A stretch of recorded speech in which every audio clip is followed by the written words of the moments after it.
Hello, everyone, and welcome to episode 178 of the RRBG Podcast.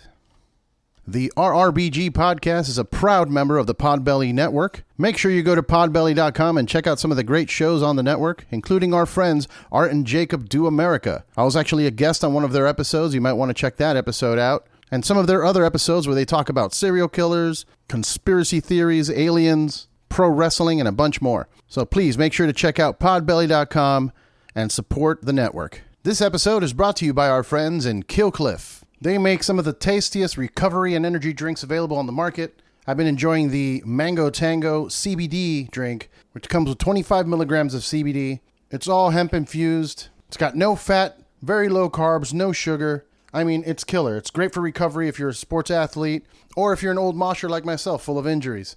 You've seen the powerful Joe Rogan talk about it on his podcast, and now we're proud to be sponsored by them as well. Check them out. Go to killcliff.com and pick some up today. This podcast is also brought to you by our friends at Thunderking Coffee. Go to thunderkingcoffee.com and pick up some of the most delicious beans in California. My favorite is the Positive Morning Attitude. I drink it religiously every morning. And if you go to their website right now, they are still doing wholesale pricing due to the COVID-19 lockdown. So check it out. Go to thunderkingcoffee.com. And this episode is brought to you by our friends in Saints Joints. They recently celebrated their 5-year anniversary of providing some of the best pre-rolled joints in the market, available in Washington, Oregon, and California. And now they've been shipping out 100% CBD pre-rolled joints. Check them out. Go to their website, saintsjoints.com, and let them know that RRBG sent you. In this episode, I talked to Davey Boy Smith Jr. He is the son of the WWE Hall of Famer, the British Bulldog, Davey Boy Smith. We talk about his career in working with New Japan, MLW, and All Japan. We talk about his potential future in AEW or WWE. And we talk about his upcoming match with Josh Alexander at Josh Barnett's Bloodsport this Sunday, October 11th on Fight TV. It was a great conversation about pro wrestling and MMA, and I hope you guys enjoy it. Make sure to follow him on the socials at DB Smith Jr. or check out his website, harrybulldogsmith.com. Cheers.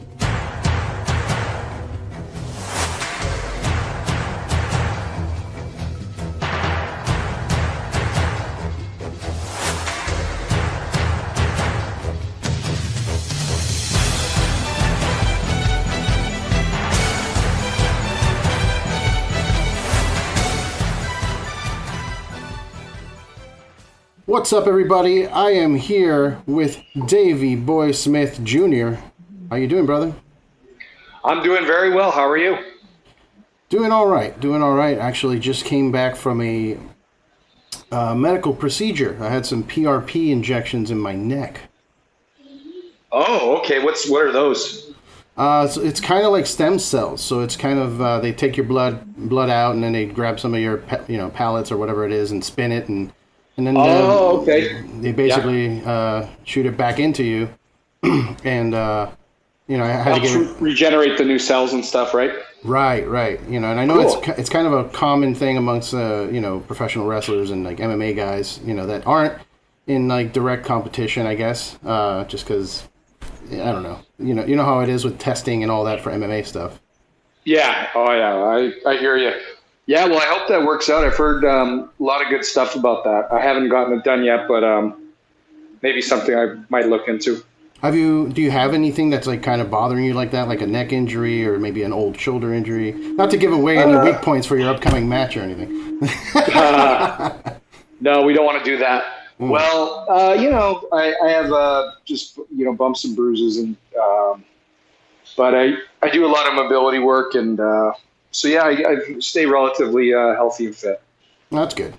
Yeah, I mean, if there ever is an injury of some sort, though, that's definitely something that, I mean, it worked. This injury was 2 years old, and they did it back then, and it worked for a couple years, and then it started kind of hurting again, so they called me back in to do like a touch-up, I guess, to get a little more. Ah, I see. Gotcha. Yeah. But anyway, you have a match coming up for Josh Barnett's Bloodsport this Sunday. Yes, that's right. It will be on 8 p.m. Eastern Time, available on fight.tv. And I have an opponent. His name is Josh Alexander. Josh Alexander. I've been training. Yes, sir. He's current Impact Wrestling superstar, and apparently he's been training very hard, and I know he's got an extensive amateur wrestling background. So, it'll be quite an interesting match. He's a fellow Canadian himself. But, I've been training very hard with Josh Barnett in LA this week and at the American Top Team gym in Tampa, Florida. And I've had a lot of time because of COVID to concentrate on my training and, of course, staying safe as well. And this will be my first outing, live since March 23rd of this year. It's been about 6 months since I've been in the ring. So I'm itching to get back in there, and no better place than Bloodsport. That's my theme. That's my style. So I'm definitely looking forward to it. And like I said, fans, if you want to check it out, it's on fight.tv, 8 p.m. Sunday night. You're going to see a lot of great action. Yeah, man. And if you can't make it Sunday night, there's repeats you can purchase as well. I mean, it's an incredible event. I've watched all of them leading up to this one. I mean, you're a veteran at this point. You've been to you've been there before, so you know what you're expecting when you get there. Yeah, go ahead. Yeah, absolutely. And with the ropes taken down, there's no rope escapes. And you have to watch out, when you're being thrown, you don't want to be thrown out of the ring. So you have to be able to circle around your opponent, move and maneuver around, because nobody wants to get thrown onto the cement, right? And there's, as far as I know, there's no pads out there. And there's no rope escapes. So, you have to be, you have to know what you're doing in there, submission wise and striking wise, because, and there's no rounds either. So you have to be able to pace yourself and be able to keep that intensity and keep that pressure mostly on your opponent, and not blow your own wad, but keep that pressure on them, and then wait for the right chance, the right opportunity, whether it's knockout or submission, because those are the only two ways to win. Look for your opportunity, and that's when you unleash everything. Yeah, man. And also, since there's no ropes, but they do have the four corners, right? The metal steel corners are there, because that's how you keep a ring up, and that's dangerous as well. You got to keep an eye out for that, because you may get take a back step or something into the corner of one of those things. Yeah, you got to watch yourself for that, because like I said, nobody wants to take a double leg takedown into the ring post or get suplexed into that for sure, because that could result in a nasty landing and the end of a match. Hopefully not anything more than that. But yeah, you have to be careful, mostly be aware in there, and know your surroundings for sure. Yeah, man. And, I'm a huge fan of this style, just the, Japanese strong style, old school MMA. Like, I'm a big fan of that, and not as much of the high flying, that's kind of the mainstream popular thing now. You know what I mean? When you turn into big products like WWE or AEW, people are flying around doing ridiculous aerobics that, they're impressive as hell, but there's no room for that at the Bloodsport. Yeah, well, there's a time and a place for that. It's a different style, and there's some guys that are very good at it. But it's wrestling's become a little bit oversaturated with that sort of wrestling style as of late. So it's good to give the fans a fresh breath of air with something different. Yeah, and it's maybe not for everybody, but the fans that do like hard-hitting professional wrestling, mixed martial arts, that style, I think that this is right up their alley, and something, a good alternative, let's say, a nasty alternative. Yeah, definitely. And, and I think that, Josh has really nailed it down with the presentation of it and everything, just because, you see what WWE did with their Raw Underground thing, basically mimicking the style of Bloodsport with no ropes and kind of a gritty, more realistic looking fight. But, it's still missing components. It's still missing that killer instinct that you get from Bloodsport. Yeah, the matches on there are very short, so I don't think that you get the full, I guess, you don't get the full meal course of that with what's been going on there. But I do like that the different idea of it, and they're trying to do something new, and obviously they've copied it from somewhere. Yeah. So that's imitation is the finest form of flattery, I suppose. Exactly. But you know, I think that it's good. It's something different for the fans, but there's just the matches just aren't long enough for. There's a lot of different camera angle changes. It's a little confusing, but maybe they'll branch off that. Who knows? Yeah, we'll see. I mean, I don't know if you watch the product, every week or whatever, but it's been a couple weeks where they haven't done it again. So I don't even know if maybe they're just done with the idea already. But I thought it was cool that they were doing that, like you said, because it's something new for the fans. But there's no better time to be a wrestling fan than right now, because there's so much opportunity out there. You see the stuff that AEW is doing, bringing in some of the independent guys, which I like. It doesn't always work out. They'll bring somebody in and just have a stinker out there, and that's fine. But sometimes, you give somebody a platform, you give somebody an opportunity. And, you also got MLW, which you're a part of as well, right? Yeah, I suppose so. You suppose so? I mean, I know they haven't really done anything since the lockdown, so... To say the very least. Yeah. I know they're supposed to be coming back sometime in the fall. That's what I heard. But I don't know. Yeah, they have TV tapings later this month that I'll be doing. And then I heard that their December TV tapings are canceled. But, who knows? I mean, they've already canceled those from what I've heard. Oh. But, that's a shame. But, COVID kind of messed up a lot of things for everybody, not just them. For sure. I mean, pro wrestling took a big hit. In music industry is destroyed right now. There's so many bands that are just done. There's no the venues are closing down, and it's just kind of crazy right now. Yeah, but who knows? Maybe they'll come back from it, but I'm not sure. Are you, not to put any disrespect or anything towards them or anything, but I mean, do you keep your doors open? Are you looking at other organizations to be a part of? I know there's also like Ring of Honor and stuff like that. So I mean, I don't know if you have your sights set on something. Well, my deal is up with them in December, but I can't, unfortunately, because of my contract that I'm in with them, can't really negotiate anything until I'm out of there. Okay. But if their TV tapings are this month and they're not doing any more, then I would suppose my obligations are finished with them, because they're not, having any more TV tapings. So, it just it is what it is. Okay. Yeah, and I know that you're more of a MMA. You train MMA. You've been in New Japan. I mean, I saw you with New Japan when you were with Lance Archer, and that was, I love that run. I forget what the team was called. Killer Elite Squad, yes. Killer Elite Squad. And I love that, and you're more for the, I guess, authentic, old school, kind of hard-hitting type of action.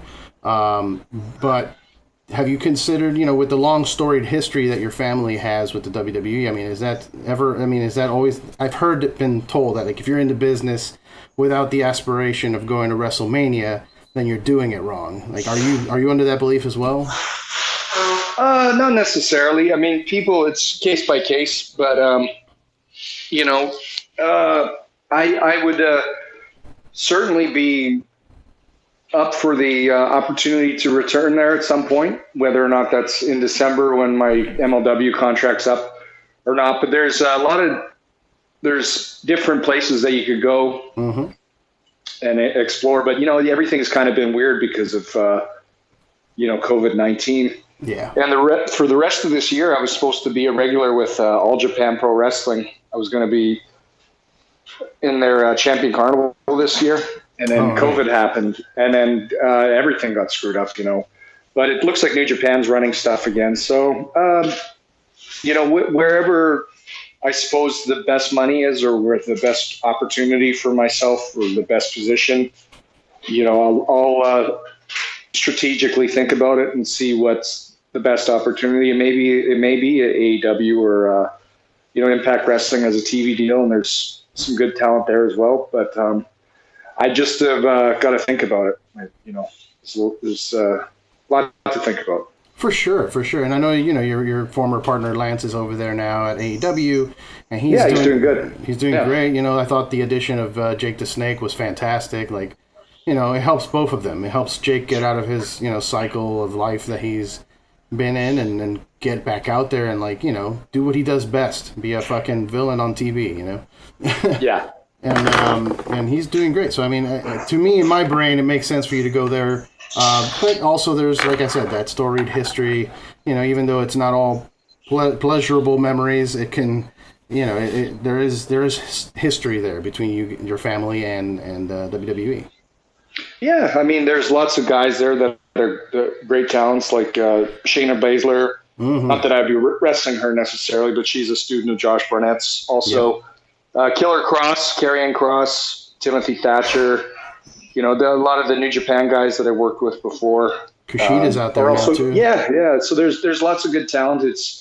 They've changed and adapted to a different style that's I would suppose you could say more up my alley on NXT, and you know, and they kind of had to because standards shot up with you know, New Japan and the amount that was actually happening, the talent that was happening on the independent scene. Yeah, it was crazy. It was kind of like a big boom all at once. Yeah, I was kind of away from pro wrestling for a while.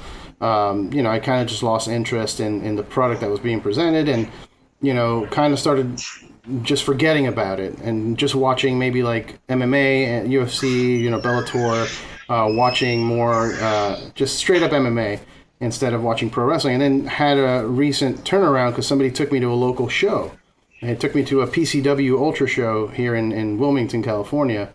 Oh, okay, yeah. Yeah. And, you know, my buddy, you know, they connected me to one of the dudes that runs it, which is Joseph from Contra unit that over there at MLW. Yeah, I know Joseph. Yeah, and, you know, he was really welcoming, very awesome. He gave me seats to come check out the show, and I was like, all right, let's go check it out. And I was blown away. I was blown away that there was such a scene, that, you know, the crowd was into it. Everybody was chanting. It was exciting. It felt like a punk rock show, like a metal show where, like, you know, the audience was a part of the action, where, you know, the stuff I was seeing on TV was kind of dying down. Like, people weren't that excited anymore. And you know, the atmosphere and the ambience is important. For sure. And just seeing the talent too, just seeing the moves that people were doing, and, you know, that kind of got me back into wrestling. And then I started seeing, like, that revolution that was going on in Japan with the Bullet Club guys, and you know, it just kind of blew up. It was crazy. Yeah, absolutely. And that's great that you had that experience with, you know, watching PCW live like that.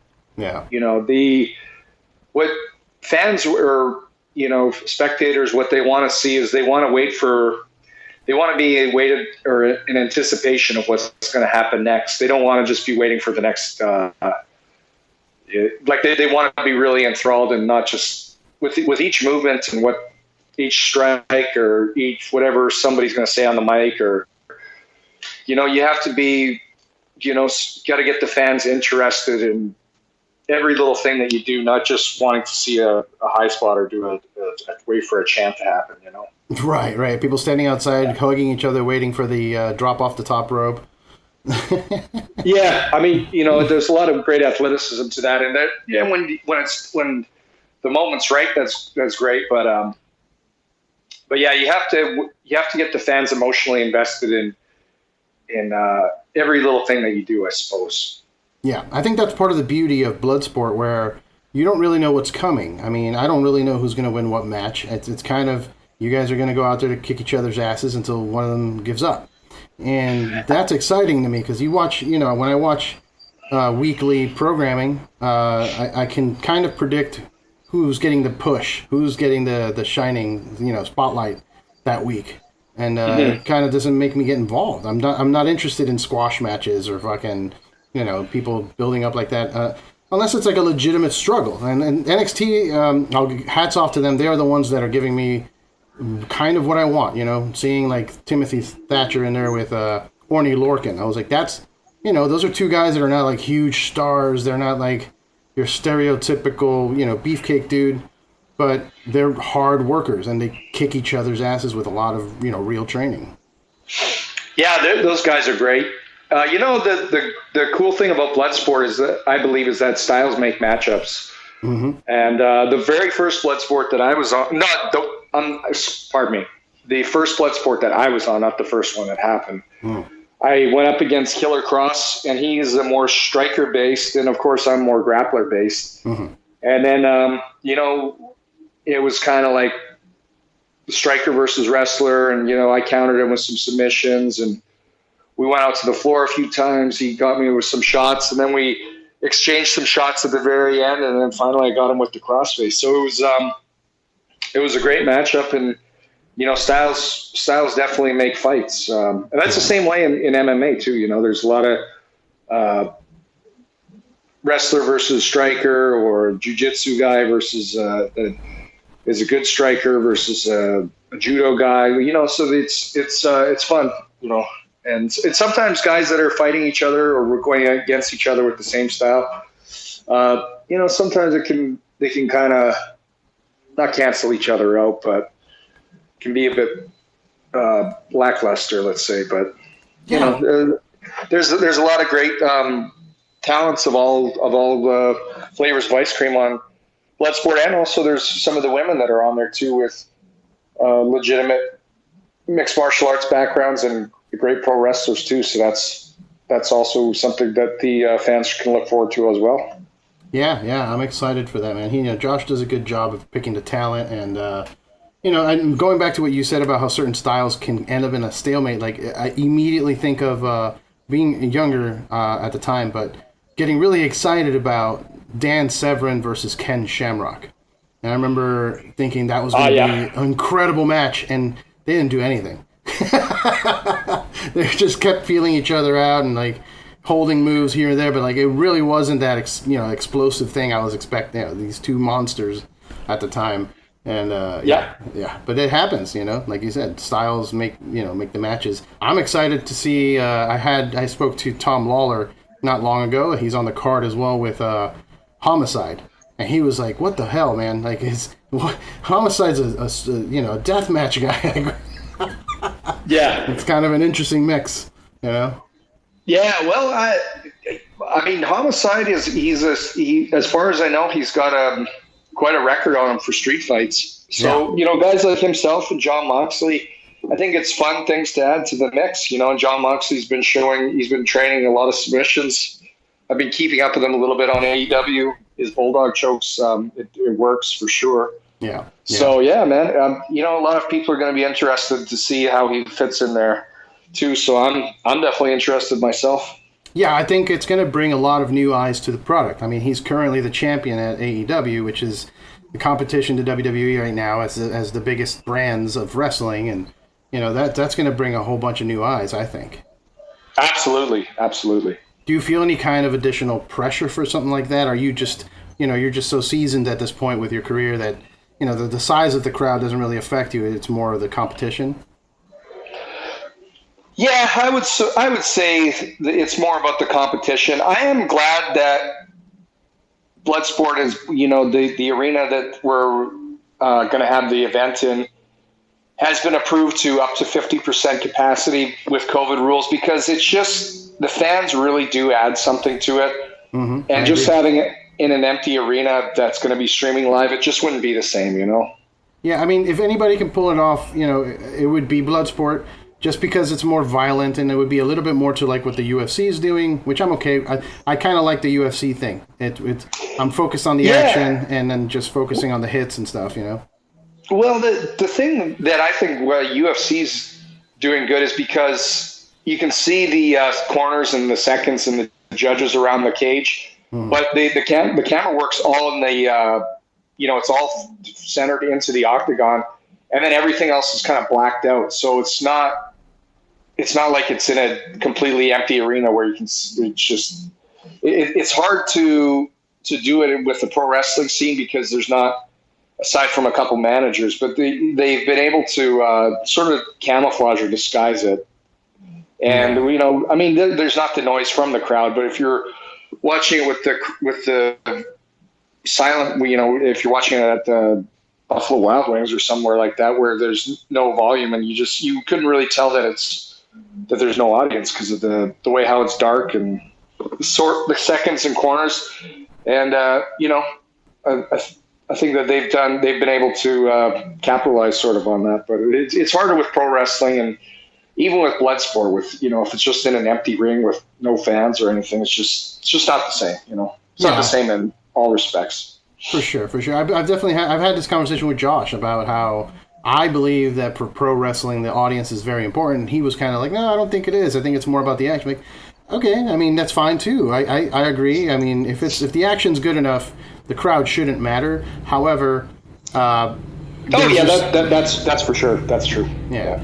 But also you can't tone down the idea of like, the Attitude Era WWE with the crazy crowds, everybody out of their seats screaming for, chanting and doing things like that's exciting too, and people base their moves, the momentum shifts depending on the audience of people, and that's in all sports too. You get the crowd clapping at a certain pattern, doing the defense chants or whatever in basketball.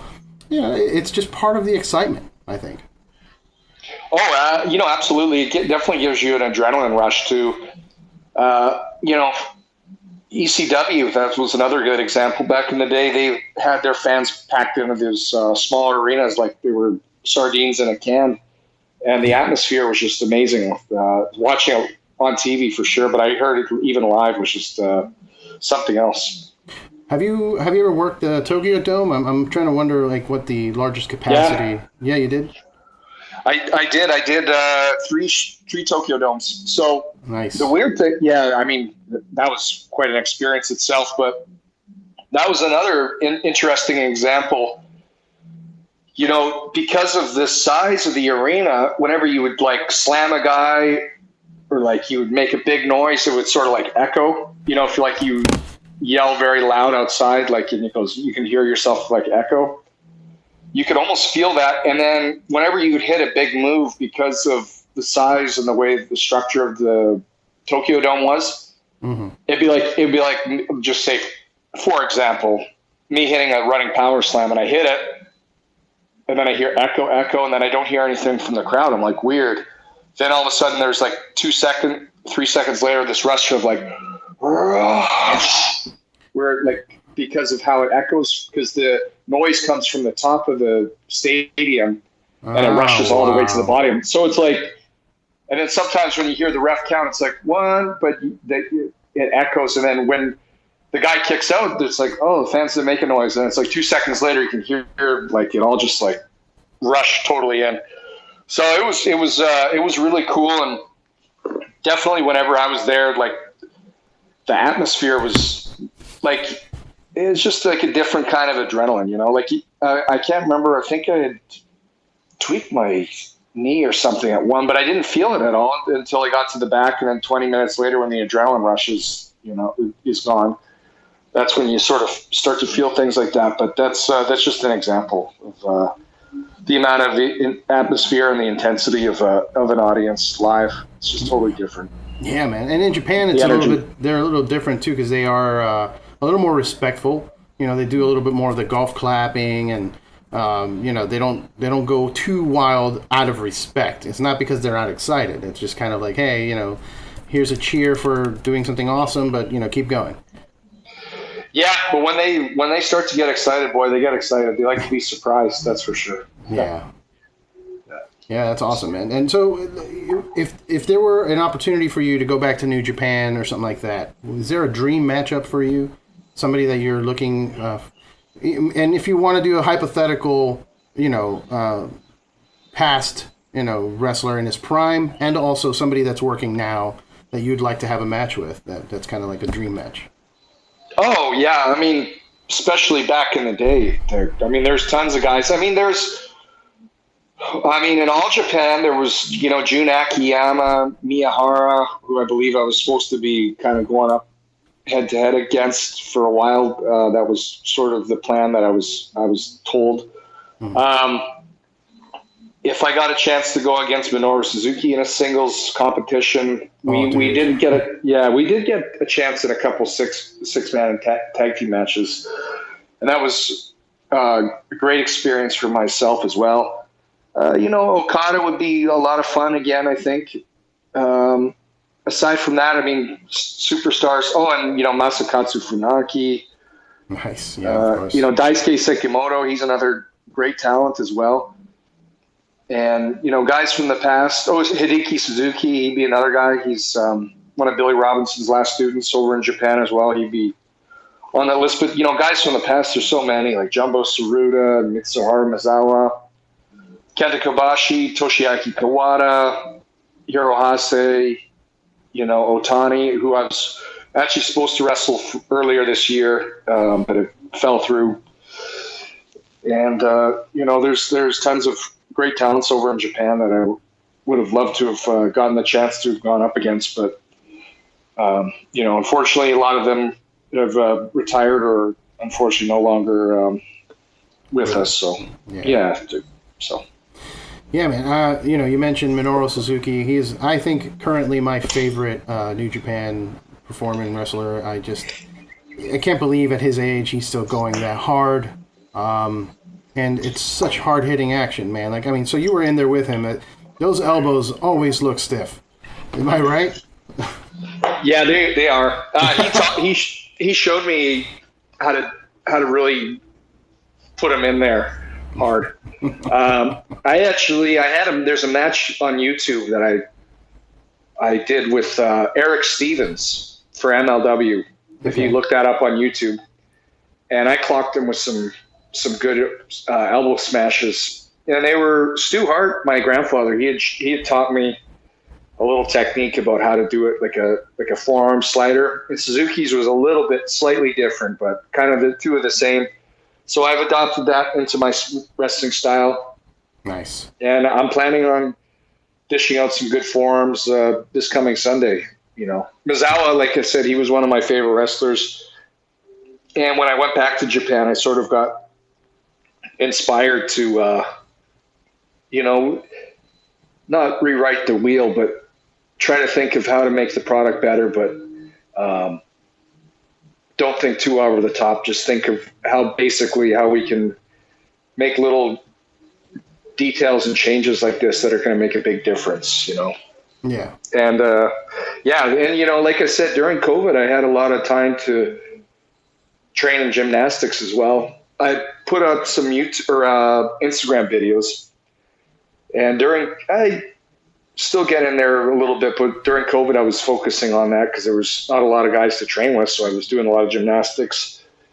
And my coach, Mahmoud Goma at ATT, he had worked with me and taught me how to do a round-off back handspring and running front flip all the way onto my feet. And there's video footage of it, so it's not me just blowing smoke or anything like that. But that's pretty impressive for a guy my size. The only people in pro wrestling, as far as I know, that have been able to do that was Goldberg. I've seen him do a back handspring about 20 years ago. And Tom McGee. Yeah. He could do all that stuff. He was a stud as far as being a gymnast and a bodybuilder went. But yeah, and if you're listening, if you're listening and you're not familiar with how your size, you're a really big dude. Like I'm a big dude, and I look small next to Barnett, and Barnett looks small next to you. It's kind of crazy. So to hear that you're pulling off these moves, that's impressive, man. I mean, I'm excited to see, what you're working on moving forward too. After. Oh, thank you. And I won't tease anything too much with the back handsprings and stuff, but you probably won't be seeing me do those on Bloodsport this weekend, but you'll be seeing a lot of other great stuff. I'll have to save that for a more pro wrestling environment, Yeah. So 2 more things before we let you go. Sure. Since you were mentioning that you've been laying in the stiff elbows, what's the percentage do you find of workers that you have matches with that are okay with that? Because I can imagine that some dudes might get a little upset that you're going a little too hard. You're being abusive or bullying or something. Or is it more like everybody's just trying to go as hard as they can all the time? I mean, with an event like Bloodsport, it's more than suiting. So yeah, you kind of pick and choose your battles, I suppose.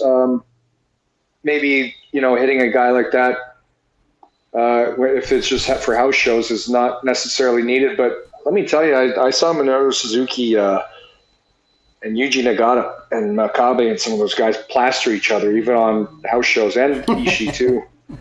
And, so there's, like I said, there's a time and a place for it, and that's how I like to do it. And I don't mind having it, done back to me. I'm not necessarily a big fan of chops. Mm-hmm. I'd rather take a stiff forearm on the side of the head or right on the chin or the neck than a chop. I don't mind one or two, but guys sometimes get a little bit too overboard. Yeah. But there's guys like Flair and Benoit that were, they were sort of trademarked for it, and the fans knew them for it. You know what I'm saying? To where it was okay, but sometimes they're overdone, and then also they're overdone, but guys aren't doing them properly. Mm-hmm. They don't. Dynamite Kid, he would throw a good chop, but he only throw one or two. Right. And they meant something, and they were on target, and they made a good impact. But some of these guys, they have no idea how to throw a chop. They're just it's a monkey see, monkey do. Sure. Yeah. Yeah. I like the chops as a fan. I like the chops because you look at dudes like a Walter or something who'll drop a chop on you and the guy flies away. Kobashi, Kensuke, those guys are great Walter's chops are great. But like I said, these guys they have no idea how to throw them, and they throw way too many. Yeah. But if Walter hits you with one, you believe it, man. Yep. Yeah, I've seen those matches you're talking about where like they do the quick back and forth, they take turns back and forth forever, and they don't even look like they're hitting, and it just looks like drunk people at a bar, Yeah, that's a good way of putting it. And the last thing I want to, you mentioned your grandfather, and how much time did you get to spend in the dungeon training, and all the stories I've heard of how it's pretty rough down there. They're not pulling punches. They're stretching you out. Is that all true? And what's one of your favorite memories from working in the dungeon? Oh yeah, I mean, the nice thing about I guess you could say the nice thing about the dungeon was, the door was always open to go down there and train, and I started there when I was pretty young, and then when they had shut it down, I was about 18. So. I got some good experience in there, and Stu demonstrated some holds on me on a number of occasions, which was really an honor and kind of insightful. And I got to watch him stretch quite a few guys down there as well, which was interesting and quite a good wrestling tutorial, we shall say. And it was great, I mean, you got to learn the basics. Bruce and Ross, they taught guys how to bump down there properly, how to make sense, how to have good basic fundamentals down there. It was a hard canvas, a hard mat. It was kind of dirty, but you came out of there as good of knowing the basics and as good of knowledge as you basically could get from. To be a professional wrestler, you knew the basic psychology of a wrestling match and how to protect your opponent also, and how to take bumps properly. So it was a great experience. Unfortunately, I was so young at the time. Like, I had been amateur wrestling, but I wasn't so interested, or was sort of foreign to me about the submission wrestling. Like, I knew a little bit. I got to work with Ken Shamrock a little bit when I was I think I was 11. Oh, wow. At Bret Hart's house. Yeah. And he showed me the proper way how to do a sleeper hold and an ankle lock. And that was pretty cool. But, like in those days, nowadays there's a Brazilian Jiu-Jitsu school on every strip corner and yeah, that's true. Every street, but when I was little, there was nothing. There was just, and even wrestling, there was, I think I had to fight to get amateur wrestling done at the Wildwood School, and they were doing a parterre where it was just on your hands and knees. Wow. But nowadays, kids are wrestling since, I mean, not talking about out of school, like not like at the elementary school, but now nowadays there's wrestling at at a lot of places. So yeah, it's more accepted now. Yeah. Yeah, and there's the knowledge of mixed martial arts and wrestling and submission wrestling is a lot different. So when I was a little kid, it just wasn't I was interested, and I just didn't know enough about it. So had I gone back in time, I would have tried to have learned more stuff from Stu, but he was also quite old, and it was a fair trip for him to go downstairs because the dungeon stairs were steel and pretty sharp and dangerous. You wouldn't want to take a spill down those. Yeah. And Stu was 75 or getting close to 80 when he was showing stuff on me, which was always an honor. That's incredible, man. I've heard so many stories, and it's just great that you got an opportunity to even be there, but also just train a little bit there. Obviously it would have been great if you could go back in time, but I just wanted to thank you again, man. Thank you for spending some time with me today. I'm a big fan of yourself and your whole family. I've been watching from the beginning. I've been, Bret Hart, Owen Hart, everyone, your dad, big inspirations to me. So, I appreciate everything that you and your family have done for me as a person, just watching the business and the training and the discipline that it requires to, live a life. A lot of people they take that for granted. And I like to model myself after that lifestyle, to work hard for what you get. So. Absolutely. Thank you very much. And it was a pleasure to be on the podcast with you. And like I said, I'm definitely looking forward to Bloodsport. And I'm excited, man. It's been my first match back in 6 months because of COVID, and sort of been chomping at the bit. Now we're finally able to do it. So I'm more than excited, and definitely going to show the fans a great fight with Josh Alexander, and I'm sure he's going to be ready, and it's going to be a great matchup, and there's going to be a lot of great fights on the card as well. Yeah, man. I highly recommend anybody listening, please order the fight on Fight TV, October 11th, Sunday. Again, thank you so much. Good luck out there. I know that, then, like you said, it's your first match in a while, so hopefully the nerves don't kick in too hard. But, I think it'll be fine. You're a trained and seasoned veteran. Yeah, as long as I douse myself with some freezing cold ice water before I go out, that should do the trick. That's a good trick. No, I'm just kidding. But no, I hope so, and I'm looking forward to it, and a little bit nervous, but that's a good thing. So yeah, for sure. Can't wait. All right, and also, I'm sorry, last thing, if you want to plug your social media, anybody wants to follow your story, your life, your adventures. For sure.